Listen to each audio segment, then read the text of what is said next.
All right, I believe what gives life meaning for the vast majority of people is simply boiled down to building meaningful things slash things that you are proud of. And this can be a family, this can be relationships, this can be a certain business or a certain product which you're really proud of.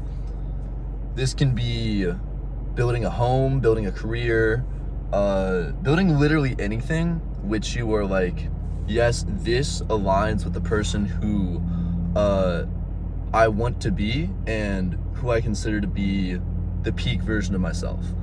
And this kind of gets more into identity, and basically what makes you proud is, in my opinion, whatever truly aligns with where your identity is or where it wants to go. If you, let's say your identity is someone who is in good shape. If you work out that day, you will have done an activity which you are proud of, and that will have led to you fulfilling your identity. Same thing if your identity is someone who works hard.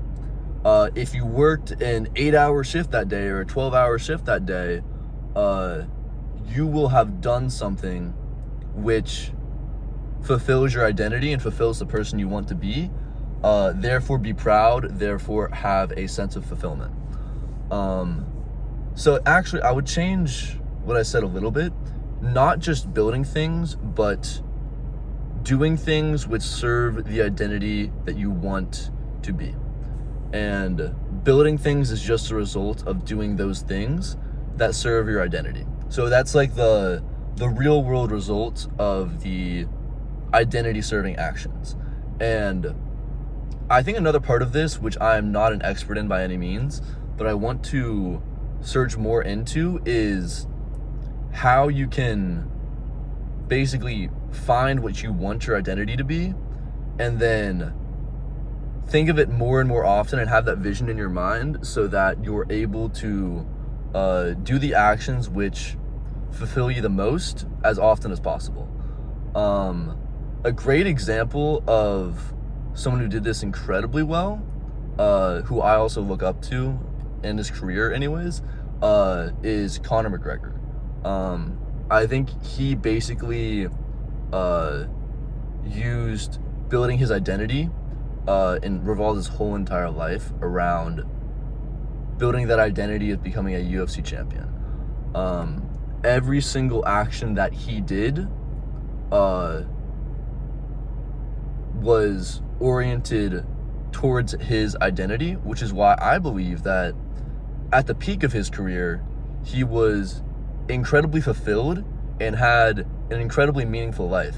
Now, nowadays, I think it's another story. I think he is not very fulfilled, doesn't have a very meaningful life, and probably isn't very happy either. But I think that's because he fell off the path of who his identity truly was, and doing the actions which serve who he believes is his peak identity or peak self.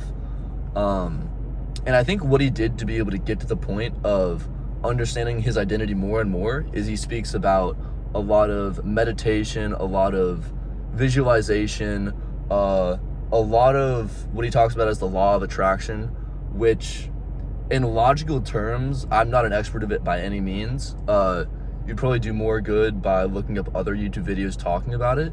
But in simple terms, as far as an idiot like me can understand, is it's basically just speaking things, doing things, and understanding things so corely that it builds into your identity and basically builds into your psyche as that is who you are as a person.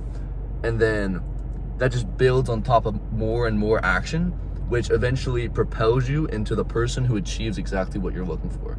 For him, that was being UFC champion. I'm sure a lot of actors most likely use this. A lot of entrepreneurs most likely use this. A lot of famous people probably use this. Yeah, I think just the very core of identity and being able to do that, I think, is self-belief. And that self-belief either comes from doing like all the what would be considered like woo-woo stuff, like the meditation, visualization, and like believing in yourself from that, or from just doing the actions every day, which I think is a more effective route, or from both. I think if you can only do one, just do the actions, but if you can do both, that is not double as effective, but like probably 1 point times as effective as just doing the actions. And I need to learn more about it personally. I'm not an expert by any means. I cannot stress that enough. I only started researching it maybe a couple of weeks ago, but I think that the way to find real fulfillment and real purpose in life is to figure out who your identity really is, and then do the actions that align with that exact identity, which is very difficult to figure that out, and very difficult to consistently do. But I think it's also an upward spiral once you do figure it out and start doing the actions. So yeah, that's just my thought on what I believe is what gives life purpose and meaning. And yeah, I hope you enjoyed. See you in the next one.